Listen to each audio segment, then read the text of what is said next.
Conceptual learning academy platform की जानिब से हिस्ट्री एमसीक्यू सीरीज के लेक्चर 5A में इंपीरियलिज्म एंड कॉलोनियलिज्म के कुछ इंपॉर्टेंट एमसीक्यूज को डिस्कस किया जा रहा है। अगर आप इस चैनल पे न्यू है तो इसको सब्सक्राइब करना और बिल का आइकन दबाना ना भूलिएगा और इस वीडियो को लाइक कीजिएगा। Question number 81, what is the definition of imperialism? Imperialism का डिफिनीशन क्या है? ये सारे ऑप्शंस इसमें ठीक है। ऑप्शन नंबर डी बिल्कुल ठीक है, all of the above. The rule of a country by another country, the economic dominance of one country over another, the expansion of a countries power through military force. मतलब कि अगर कोई एक मुल्क दूसरे मुल्क पे हुकूमत कर रहा हो, रूल कर रहा हो, या इकोनॉमिक डोमिनेंस रख रहा हो, मतलब उसकी इकोनॉमी को कंट्रोल कर रहा हो, या उसको मिलिट्री फोर्स के ज़रिए से कंट्रोल कर रहा हो, तो ये सभी ऑप्शंस इंपीरियलिज्म की डिफिनीशंस में से आते हैं। बाकी आप ये गिवन डिटेल यहाँ पर रीड कर सकते हैं। मैं इसको इसलिए स्किप कर रहा हूँ कि वीडियो लेंथी ना हो जाए। Question number 82, which European country led the scramble for Africa during the late 19th century? Scramble for Africa, ये फ्रेज याद रखिएगा, स्क्रैम्बल फॉर अफ्रीका। यहाँ पर पूछा जा रहा है कि 19th सेंचुरी में कौन से यूरोपियन कंट्री ने स्क्रैम्बल फॉर अफ्रीका को लीड किया, इसमें पेश रहा? तो इसका right answer option number A है, ब्रिटेन। बाकी आप ये डिटेल यहाँ पर रीड कर सकते हैं। ब्रिटेन, जिसको बरतानिया कहा जाता है, जिसको यूके भी कहा जाता है, उन्होंने स्क्रैम्बल फॉर अफ्रीका, जिसकी डिटेल आने वाले एमसीक्यूज में और नेक्स्ट लेक्चर में मैं आपको डिटेल में बताऊंगा कि वो क्या है। यहाँ पर आप इसको रीड भी कर सकते हैं। Question number 83, The Berlin Conference of 1884-1885 aimed to dash। यहाँ पर इसका आंसर आप रीड कर सकते हैं। ऑप्शन नंबर ए इसका राइट आंसर है, establish rules for the colonization of Africa. Africa के कॉलोनाइजेशन के लिए, मतलब अफ्रीका में जो मुख्तलिफ ममालिक है उसकी कॉलोनाइजेशन के लिए जो रूल्स इस्टेब्लिश किए गए वो बर्लिन कॉन्फ्रेंस, जो कि 1884-1885 में था, उसका मकसद यही था। बाकी डिटेल आप यहाँ पर रीड कर सकते हैं। जर्मन के जो उस वक्त के चांसलर थे ओटो वॉन बिस्मार्क, उन्होंने इसको कन्वीन किया था। बाकी डिटेल यहाँ पर मैंने दी हुई है, इसको आप रीड ज़रूर कीजिएगा। Question number 84, which African country remained independent during the scramble for Africa? Scramble for Africa, जिसको बरतानिया ने लीड किया, जो कि 19th सेंचुरी में हुआ था, इसमें कौन सा वो मुल्क था अफ्रीका का जो कि वो तब भी इंडिपेंडेंट रहा था, वो तब भी यूरोपियन पावर्स के चोल से या उसके कब्जे से आज़ाद रहा था? तो इसका right answer option number B है, इथियोपिया।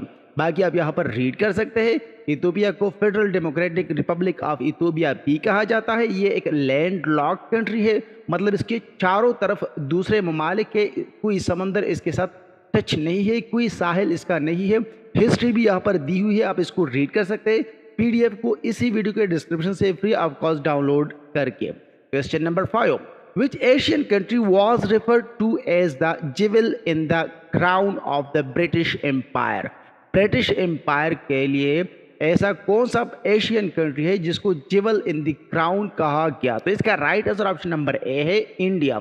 और इसको क्यों कहा गया British empire's rule over India के दौरान के the jewel in the crown, ये इंडिया के लिए क्यों यूज़ किया गया, इसका डिटेल यहाँ पर मैंने दी हुई है। इसको आप इसी वीडियो के डिस्क्रिप्शन में जो पीडीएफ दिया जा रहा है वहीं से आप इसको डाउनलोड कर सकते हैं, इसको आप रीड कर सकते हैं और फ्यूचर जो रिवीजन है उसके लिए आप सेव कर सकते हैं। क्वेश्चन नंबर 86, द अपीम trade played a significant role in British imperialism in dash. तो अपीम ट्रेड ये चाइना में हुई थी। ये ब्रिटिश जो इंपीरियलिज्म थी उसमें इन्होंने बहुत अहम किरदार अदा किया था और ये एक इंतहाई इम्पोर्टेंट टॉपिक है जो कि नेक्स्ट आने वाले वीडियोस में हम इस पर अच्छी खासी डिस्कशन करेंगे।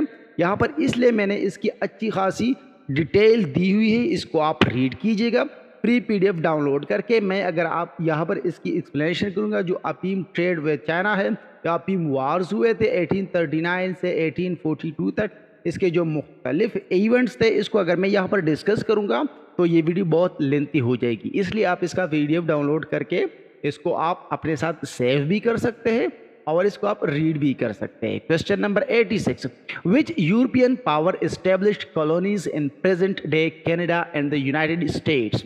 वो कौन सा यूरोपियन पावर था जिन्होंने, जो कनाडा है आजकल और यूनाइटेड स्टेट्स है, ये दोनों नॉर्थ अमेरिका के जो कंटिनेंट है उसमें शुमार किए जाते हैं, तो इस पर फ्रांस रूल कर रहा था। जैसे कि आप जानते हैं कि यूनाइटेड स्टेट्स के 13 कॉलोनीज थे जो कि यूके के थे, इसके अलावा भी फ्रांस ने भी अपनी कॉलोनीज बनाई हुई थी। कनाडा में उसका बहुत ज़्यादा कॉलोनीज थी और अमेरिका में भी किसी हद तक उन्होंने कॉलोनीज बनाई हुई थी। यहाँ पर ये मैंने डिटेल दी हुई है, इसको आप रीड कर सकते हैं। लेकिन अगर पूछे कि यूरोपियन पावर वो कौन से थे जिन्होंने कनाडा और यूनाइटेड स्टेट्स दोनों में अपनी कॉलोनीज बनाई हुई थी, तो वो फ्रांस था। Question number 88, which region of the world was referred to as the dark continent by Europeans. Europeans ने डार्क कंटिनेंट वो दुनिया के कौन से रीजन के लिए यूज किया था? तो इसका right answer option number A है अफ्रीका। अफ्रीका के लिए डार्क कंटिनेंट का वर्ड यूज किया गया था, ये यूरोपियंस ने यूज किया था। बाकी इसकी वजह क्या थी, इसकी एक्सप्लेनेशन क्या थी और इसकी जो रीजंस थे वो यहाँ पर इस डिटेल में मैंने दी हुई है, इसको आप रीड कर सकते हैं। इसकी एक्सप्लेनेशन यहाँ पर मैंने इसलिए दी हुई है क्योंकि हिस्ट्री एक ऐसी टॉपिक है जिसके हर एक क्वेश्चन आपको माइंड में जब तक एक्सप्लेनेशन के साथ ना मिले तो वो आपके माइंड में नहीं बैठते, वो आपके जहन में उस तरीके से आपको समझ भी नहीं आती और आपके जहन में उस तरीके से बैठती भी नहीं है, तो फिर उसका कोई फ़ायदा नहीं होता एग्जाम के लिए उसको देखना। Question number 89, the white man's burden, a concept popularized during the age of imperialism, suggested that white man's burden. ये अगर आप इसका आंसर देखें option number A, Europeans had a responsibility to civilize and uplift other culture. क्योंकि Europeans ने जो colonies बनाई थी तो वो ये समझ रहे थे कि ये हमारी रिस्पॉन्सिबिलिटी है, हम इसको सिविलाइज करें, ये अनसिविलाइज है, इसके जो कल्चर्स है, इसकी जो लैंग्वेज है, इसकी जो लिविंग स्टाइल है, ये सब कुछ बेकार है, ये एक फजूल किस्म के है, तो इसको बेहतर बनाना ये यूरोपियन अपने रिस्पॉन्सिबिलिटीज़ समझ रहे थे। इसलिए यहाँ पर आप डिटेल में बी रेड कर सकते हैं।